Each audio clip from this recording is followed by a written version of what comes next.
Bismillahirrahmanirrahim. Assalamualaikum warahmatullahi wabarakatuh. Waalaikumsalam warahmatullahi wabarakatuh. Selamat sore teman-teman Real Thinkers. Real Thinker adalah komunitas anak-anak muda yang masih belajar di tingkat doktoral dan yang sudah lulus di seluruh Indonesia dan di seluruh dunia pada umumnya. Kali ini kita kedatangan bintang yang sangat menarik sekali, yaitu seorang doktor muda dari Fakultas Psikologi Universitas Gadjah Mada. Namanya adalah Pak Haidar Buldan, atau lebih tepatnya saya panggil dengan sapaan yang biar biar dekat, yaitu Mas Buldan. Selamat sore Mas Buldan. Selamat sore Mas Murbit. Oke, Mas Gimana Murbit, kabarnya? Mas Muhammad Ma'ruf sama saja. Oke, sehat ya Mas ya? Alhamdulillah sehat. Oke, teman-teman, jadi nanti kita ingin mendengarkan tentang bagaimana seluk-beluk penelitian beliau mulai dari S1, S2, dan S3. Dan mungkin kalau tidak sempat, kita sambung ke segmen berikutnya. Mulai dari riwayat pendidikan dulu, silahkan diceritakan Mas Buldan dari S1, S2, S3, hingga tema-tema penelitiannya silahkan. Oke, jadi S1 saya di psikologi UGM, dan skripsi saya pas itu meneliti tentang faktor-faktor yang mempengaruhi perilaku hutang ya. Kemudian saat itu juga sebenarnya ada penelitian tentang konflik ya sama Pak Jamaluddin Ancok dan almarhumah Bu Nela Ramdhani. Kemudian setelah lulus S1, saya alhamdulillah bisa dapat beasiswa dari Fulbright Dikti ya, bisa kuliah di New York University, dan di situ saya memperoleh gelar Masters in General Psychology. Pas itu penelitiannya menggunakan pendekatan eksperimen dan saya meneliti tentang prasangka terhadap orang Cina, terhadap suku Cina gitu. Nah, kemudian terakhir saya alhamdulillah baru lulus tahun 2020, dan saya mengangkat penelitian masih mendekati tema-tema tentang prasangka ya dan kehidupan ya yang multikultural gitu ya. Tapi saya mengangkat yaitu peristiwa 65, dan saya mengangkat tema tentang rekonsiliasi karena sebenarnya rekonsiliasi itu memang sedang diangkat ya sama pemerintah, juga mereka ingin adanya rekonsiliasi berkaitan dengan tragedi 65. Nah, saya penasaran sebagai psikolog ya, jadi kenapa masa lalu yang seperti itu sangat susah untuk diselesaikan gitu ya. Saya ingin meneliti sebenarnya faktor-faktornya apa saja yang berperan, dan itulah tema penelitian untuk S3 saya tentang rekonsiliasi dalam konteks anti komunisme di Indonesia yang menurut saya itu latar belakang sejarah yang sangat khas di Indonesia. Ya, Itu Mas.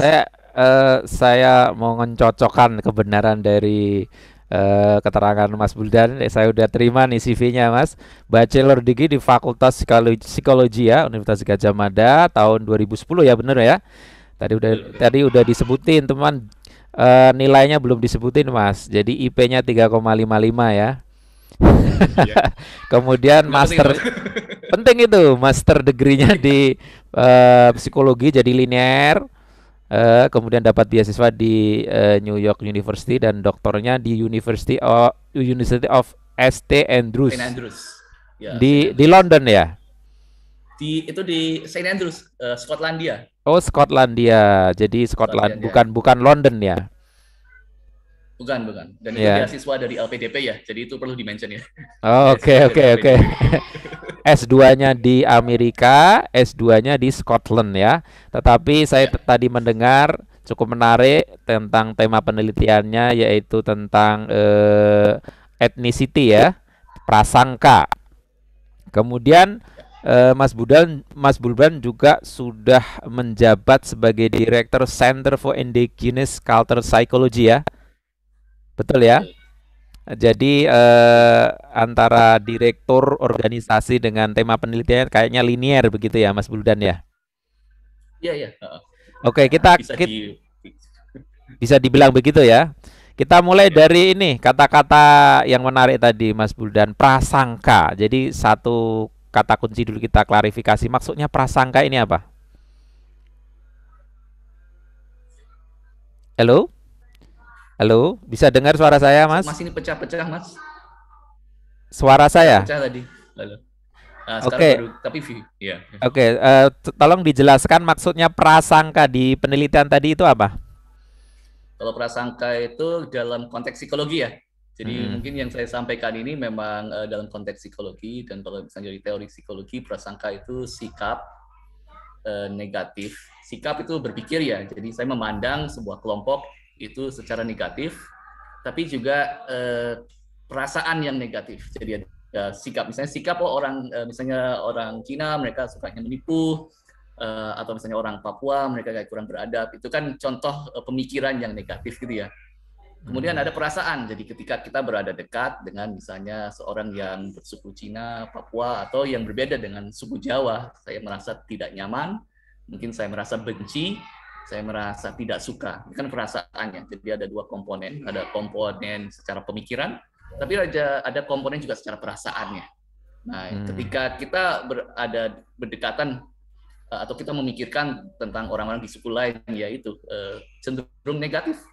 Kita memikirkan bahwa mereka itu adalah kelompok yang mungkin jelek, yang Ada mungkin tidak beradab, dan seperti itu. itu bisa dikatakan mungkin semacam stereotype ya, labeling gitu ya. Praduga. Kalau dalam psikologi stereotype itu bisa positif, bisa netral, bisa negatif. Kalau untuk prasangka itu negatif. Soalnya kalau misalnya stereotype, misalnya kayak orang Jawa itu kayak sopan atau kayak bahasanya itu lambat, itu kan stereotype juga. Tapi itu tidak mengarah ke mungkin sesuatu yang jelek gitu kan ya. Nah, tapi kalau prasangka memang arahnya itu ke negatif. Ke Jadi negatif ya. ketika ya, Oke, kemudian kenapa suku Cina dan komunis, Mas? Kenapa itu diangkat? kalau suku Cina itu mungkin latar belakangnya itu ada kaitan dengan buku-buku yang di belakang ini. Jadi waktu saya sebenarnya waktu SD saya kan di Australia. Jadi saya Oh SD di gitu. Australia, dan saya pulang itu 99. Dan pas itu saya cukup tertarik dengan kayak dinamika politik di Indonesia ya, dan krisis ekonomi. Soalnya pas di sana itu saya kayak mendengar diskusi dari bapak saya dengan ibu saya dan teman-temannya itu tentang kayak krisis moneter gitu ya. Nah pas itu kan saya nggak ngerti itu apa ya. Nah itu di salah satu buku ini itu ada buku titik-titik atau detik-detik terakhir pemerintahan Soeharto atau apa gitu. Itu saya baca itu. Nah, dan saya baca di situ ada kejadian kerusuhan, dan salah satu sasaran dari kerusuhan tersebut adalah orang Cina. Dan saya merasa sendiri di kehidupan sehari-hari memang apa ya, stereotip negatif terhadap orang Cina itu memang ada gitu. Dan itu sesuatu yang mungkin dianggap sebagai normal gitu ya. Jadi bukan dianggap sebagai sesuatu yang kurang baik, tapi ya kita hidup dengan stereotip seperti itu. Nah, saya tertarik aja. Jadi kira-kira apakah prasangka di Indonesia terhadap Cina itu memang benar ada sama seperti rasisme orang kulit putih terhadap orang kulit hitam di Amerika. Nah, itu saya sebenarnya tertarik di situ. Kemudian Apakah memang sebentar, kemudian tema komunisme kira-kira sama nggak? ya, jadi intinya kan prasangka ya. Jadi kenapa sih kok kita itu menaruh kayak perasaan dan pemikiran negatif terhadap kelompok tertentu? Kalau yang Cina itu memang secara fisik itu kan berbeda dengan orang Jawa atau dengan orang yang ya Jawa, Sunda, kan kita rada mirip ya secara fisik. Tapi kalau Cina kan dari mata, dari warna kulit, dan mungkin dari perilaku juga berbeda dengan kita. Nah, kalau misalnya yang menarik itu komunisme. Sebenarnya kalau komunisme itu bisa mereka sukunya Cina, bisa mereka orang Jawa, bisa jadi orang apa ya, suku-suku pribumi lah. Tapi dengan adanya label komunis ini atau label PKI, mereka bisa ditempatkan sebagai orang-orang yang sangat barbar atau malah mendekati mungkin setan atau anjing gitu ya. Ya maaf ya kalau pakai kata. Tapi misalnya dalam salah satu tulisan dari Ariel Herianto ya, dia menyatakan bahwa memang PKI itu menjadi kayak semacam kata-kata misuhan. Jadi sudah bertransformasi gitu. Bahwa dulu memang PKI adalah kenyataannya atau faktanya adalah partai politik. Nah, tapi penggunaannya sekarang itu bergeser menjadi kayak kata-kata misuhan. Jadi ketika kita memisui seseorang, kita emosi terhadap seseorang, ya ada berbagai macam kata yang bisa kita gunakan ya. Ya PKI salah satunya kalau di Indonesia. Menurut saya itu sangat menarik. Ada satu pertanyaan Mas Buldan, apakah stereotip negatif yang dilekatkan pada suku Cina dan orang-orang yang terlibat ke dalam organisasi komunis di Indonesia itu fenomena umum atau betul-betul ini adalah fenomena yang ada di Indonesia? Kalau misalnya prasangka itu saya kira ada di mana-mana ya. Tinggal targetnya siapa ya. Jadi kalau misalnya prasangka bisa kepada Cina, mungkin kalau di Eropa kepada Yahudi, gitu ya. Dan kalau di Cina kan juga ada di Malaysia, di Filipina. Jadi saya kira tidak hanya di Indonesia saja. Kalau misalnya di luar negeri, bahkan di UK tempat saya tinggal, ya ada prasangka terhadap orang Muslim. Jadi ya sasarannya bisa siapa aja, tapi fenomenanya memang global. Jadi adanya ketidaksukaan dan pemikiran yang sangat negatif terhadap kelompok yang bukan kelompok kita ya. Jadi misalnya kalau orang kulit putih, ya kelompok lainnya mungkin orang kulit hitam atau imigran, itu adalah outgroup kalau dalam bahasa psikologinya. Nah kalau misalnya untuk yang komunis,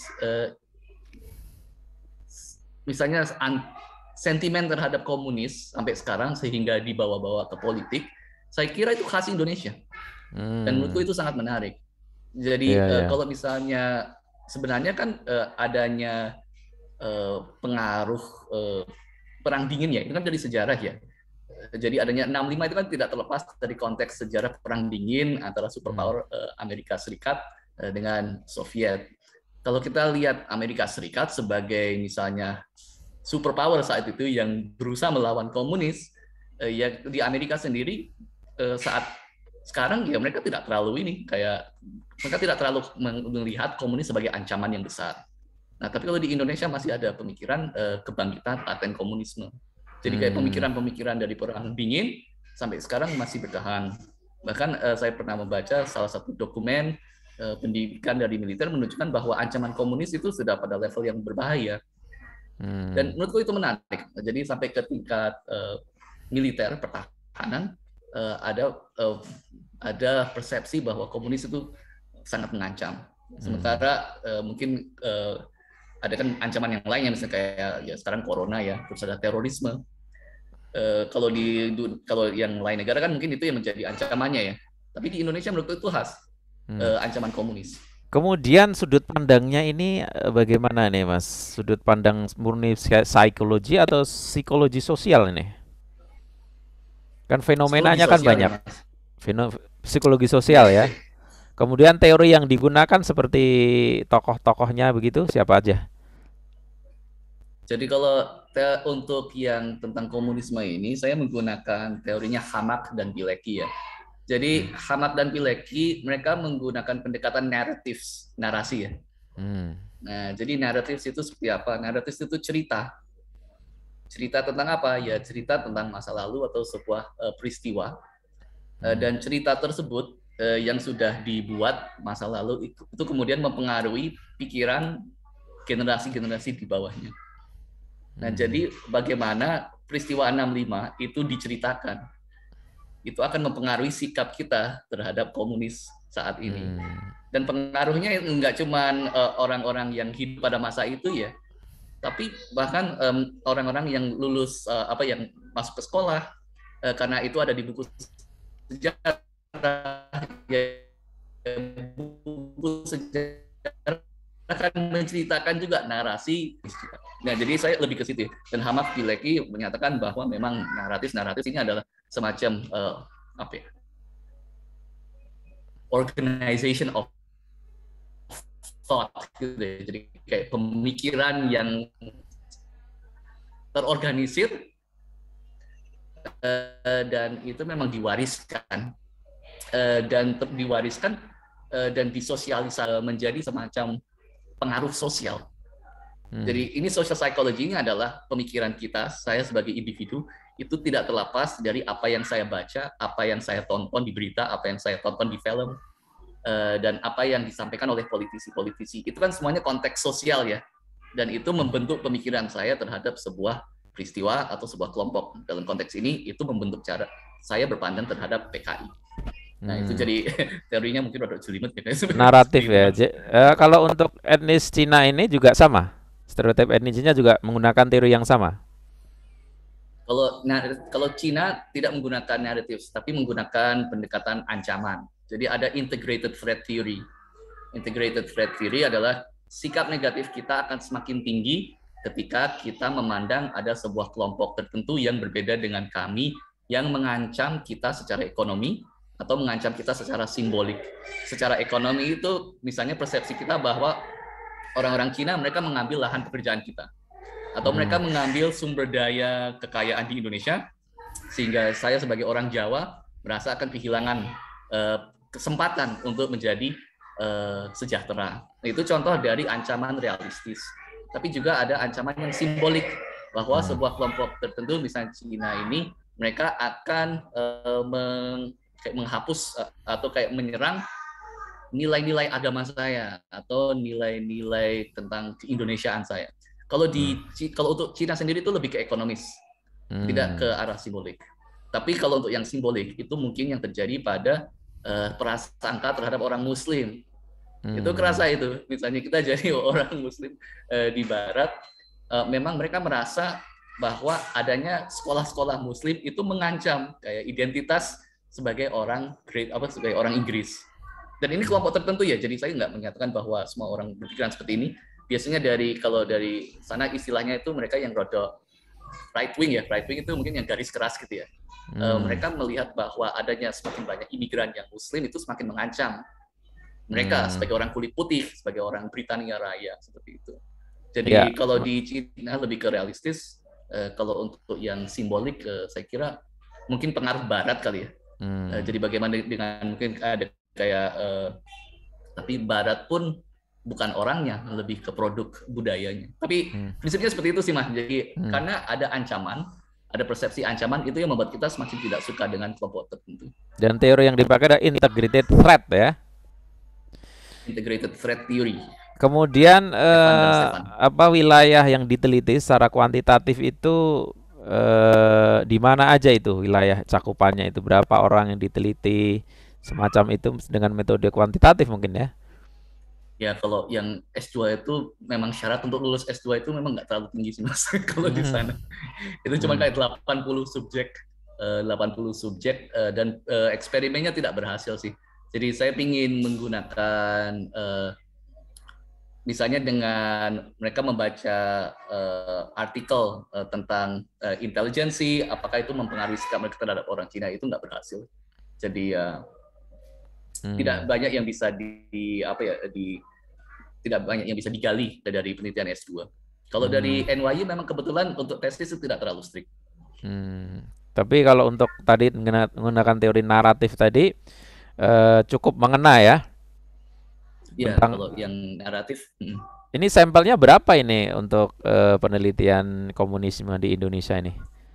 Jadi saya melakukan sekitar 4 eksperimen dan untuk satu eksperimen atau satu riset ya, itu sekitar 300 sampai 400 peserta partisipan.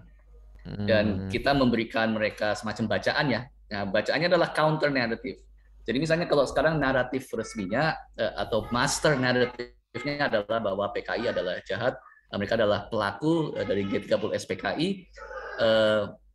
kita membuat counter naratif yang menyatakan bahwa PKI malah justru korban. Nah, kita lihat reaksinya bagaimana. Nah, itu cukup mengena sih, tapi memang pengaruhnya nggak besar sih, tapi ada pengaruhnya. Jadi dengan mereka diberikan counter naratif itu, jadi sekitar 1.600-an ya orang yang diteliti ya. Nggak sampai 2.000 ya. 1.600-an. Itu daerah mana aja itu? Sebagian besar Jogja, Mas. Sebagian besar Jogja ya. Sebagian besar Jogja dan mahasiswa. Jadi kita di psikologi tidak membuat klaim tentang representasi ya. Jadi apakah ini mewakili sikap orang Indonesia? Kita lebih ke menguji teori, apakah dengan kita melakukan perlakuan seperti ini itu akan mempengaruhi sikap mereka terhadap PKI atau sikap mereka terhadap rekonsiliasi. Dan itu kemudian mengkonfirmasi teori tentang naratif atau teori social identity theory seperti itu. Jadi intinya adalah konfirmasi ya, bukan klaim itu sendiri ya, klaim representasi misalnya kan, atau mungkin generalisasi atau bagaimana gitu kan. Tapi secara fenomena sosial memang ada fenomena stereotip yang dilekatkan pada para aktor ataupun yang menjadi korban dari gerakan G30 SPKI begitu ya. Ya. Kemudian kesimpulan dan implikasinya apa kira-kira Mas dari itu penelitian itu? Kalau dari penelitian saya ini jadi counter narrative ada dua. Hmm. Kita membuat counter narrative, satu korbannya adalah PKI. Hmm. Kemudian ada counter narrative satunya, korbannya adalah orang Indonesia pada umumnya. Hmm. Nah, jadi kita hanya mengubah redaksi dua, cuman kata itu ya, korbannya adalah PKI atau korbannya adalah orang Indonesia pada umumnya. Kalau misalnya kita menggunakan korbannya adalah PKI, itu eh, itu bisa diterima oleh mereka yang tidak yang jadi ada satu variabel ya. Jadi ada kelompok masyarakat yang mereka mendukung atau tidak mendukung politik Islam. Jadi politik Islam itu sejauh mana mereka, kita melihat kayak variabel identitas ya. Jadi sejauh mana mereka endorse bahwa agama Islam itu menjadi kayak kewenangan tertinggi dalam politik. Nanti ada rentangnya 1 sampai 5. 1 artinya mereka tidak mendukung, 5 artinya mereka sangat mendukung politik Islam gitu ya. Nah, bagi mereka yang rendah dukungannya terhadap politik Islam, mereka bisa menerima itu kalau korbannya adalah PKI. Tapi kalau misalnya mereka sangat mendukung politik Islam, mereka menolak. Jadi yang kita lihat adalah ketika mereka dikasih counter narrative yang menyatakan bahwa orang PKI adalah korban, justru niat untuk rekonsiliasinya berkurang. Jadi ada kayak counterproductive effect. Nah, jadi kalau bagi mereka yang politik Islamnya tinggi, justru lebih aman menggunakan kata-kata orang Indonesia adalah korban. Jadi kita menyamarkan korbannya itu bukan orang PKI, tapi orang Indonesia secara keseluruhan. Kemudian yang kedua tadi? Itu mungkin yang kedua tadi hanya efektif bagi mereka yang politik Islamnya tidak begitu didukung. Tapi kalau misalnya untuk yang pakai Indonesia korban itu kayak lebih aman lah. Kalau kita pingin memberikan counter narasi seperti itu, counter naratif yang seperti itu. Kira-kira solusinya apa Mas melihat fenomena itu? Apakah rekonsiliasi yang dulu pernah didengung-dengungkan itu satu terobosan untuk menyelesaikan masalah stereotip itu? Itu kan kejadian berbau fenomena politik ya. Cuman itu ada efek dampak psikologi yang dalam sehingga itu menarik untuk diteliti oleh Mas Buldan kan. Dan itu dalam psikologi kan satu yang mengendap dan tidak selesai itu kan menimbulkan satu yang bermasa dalam kejiwaan kan. Bisa dilampiaskan pada bentuk-bentuk ekspresi politik, misalnya kan dendam dengan cara yang lain, dengan misalnya dengan gerakan politik tertentu, sehingga ini seperti logika sirkular begitu, tidak ada ujung, tidak ada pangkal, dan ini seolah-olah nggak bisa diselesaikan dan itu ya sudah gitu. Nah, ini akan eksis di tengah masyarakat. Inilah Indonesia. Nah, bagaimana komentar Mas Buldan nih? Ya kalau misalnya pendekatannya narasi ya, jadi kita menentang narasi atau kita sedikit mengubah narasi resmi atau master naratifnya. Nah, caranya bagaimana? Wah, ini mati ininya. Salah satu caranya adalah mungkin bisa dengan LSM atau misalnya ada advokasi ya, advokasi yang menyuarakan suara-suara dari korban. Kemudian ada juga politisi. Sebenarnya politisi mereka sudah pernah mencoba membuat Komisi Kebenaran dan Rekonsiliasi ya pada zamannya Megawati. Kemudian itu dibatalkan sama Mahkamah Konstitusi. Jadi itu termasuk salah satu cara untuk mengubah narasi atau kayak mengubah pandangan kita terhadap sejarah kita. Kemudian ada film. Jadi film itu termasuk salah satu alat yang cukup kuat ya untuk mempengaruhi keberlangsungannya adanya sebuah narasi. Kalau untuk narasi resmi dari G30 SPKI kan ada film pengkhianatan G30 SPKI ya. Itu sangat powerful itu. Menanamkan sikap kita. Artinya bahwa rekonsiliasi itu juga mungkin kontribusinya terhadap narasi ya, counter narasi itu sendiri ya Mas Buldan ya. Dan itu mungkin dalam batas tertentu mungkin ya solusi yang minimalis lah yang bisa dilakukan. Baik Mas Buldan, kita sudah berbincang hampir 40 menit, waktu kita udah habis, kita mungkin bisa sambung lagi di segmen selanjutnya. Terima kasih Mas Buldan. Selamat malam dan selamat beraktivitas. Assalamualaikum warahmatullahi wabarakatuh.